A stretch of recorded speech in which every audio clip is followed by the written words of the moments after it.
ശബരിമലയിൽ ഈ വർഷത്തെ മകരവിളക്കുത്സവത്തിന് മണിക്കൂറുകൾ മാത്രം ബാക്കി നിൽക്കെ സന്നിധാനത്ത് ഇപ്പോൾ വൻ ഭക്തജന തിരക്കാണ്. സന്നിധാനവും പരിസരവും ഒക്കെ ഇപ്പോൾ ഭക്തജനങ്ങളെ കൊണ്ട് നിറഞ്ഞിരിക്കുന്നു. രാവിലെ തന്നെ നട തുറന്നപ്പോൾ ഭക്തരുടെ നീണ്ട നിരയായിരുന്നു.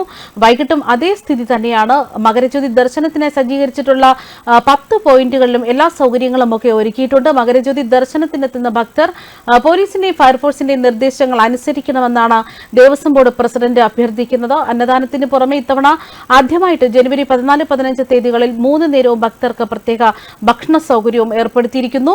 1 ലക്ഷത്തോളം ഭക്തർക്ക് ഇത് പ്രയോജനപ്പെടും. തമിഴ്നാട് ദേവസ്വം വകുപ്പ് മന്ത്രി PK ശേഖർ ബാബുവുമായി ബന്ധപ്പെട്ടതിന്റെ അടിസ്ഥാനത്തിൽ ഭക്തർക്കുള്ള ലഘുഭക്ഷണമായി 80 ലക്ഷത്തോളം ബിസ്ക്കറ്റുകളെത്തും. ഇതോടൊപ്പം തന്നെ ഇടതടവില്ലാതെ ചുക്കുവെള്ളവും ഭക്തർക്കായി നൽകുന്നുണ്ട്. മകരവിളക്ക് ദിനമായ ജനുവരി 15, അതായത് നാളത്തെ ദിവസം പുലർച്ചെ 2:15 നട തുറക്കും. 2:46 നെയ്യാഭിഷേകം നടത്തി മകരസംക്രമ പൂജ നടത്തും. തിരുവിതാംകൂർ കൊട്ടാരത്തിൽ നിന്ന് കൊണ്ടുവന്ന നെയ്ത്തേങ്ങ കൊണ്ടാണ് അഭിഷേകം നടത്തുക. വൈകിട്ട് 5 മണിക്ക് നട തുറക്കും. 5:15 അയ്യപ്പന് ചാർത്താനുള്ള തിരുവാഭരണം വഹിച്ചുകൊണ്ടുള്ള ഘോഷയാത്ര ശരംകുത്തിയിലെത്തും. തുടർന്ന് ദേവസ്വം അധികൃതർ തിരുവാഭരണം ഏറ്റുവാങ്ങി സന്നിധാനത്തേക്ക് സ്വീകരിച്ച് ആനയിക്കും.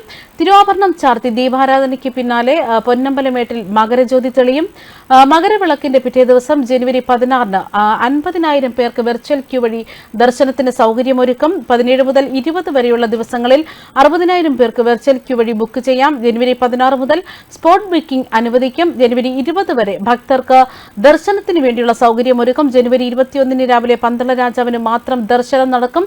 തുടർന്ന് നടയടയ്ക്കും.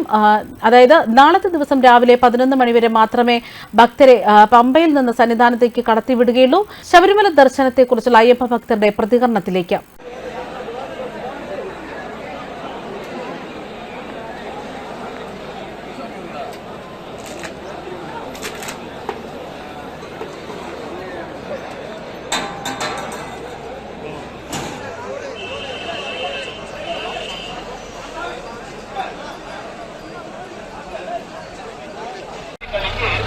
ಅವಕಾಶ ಕಲ್ಪಿಸಿಕೊಡಬೇಕೆಂದು ಸರ್ಕಾರಿ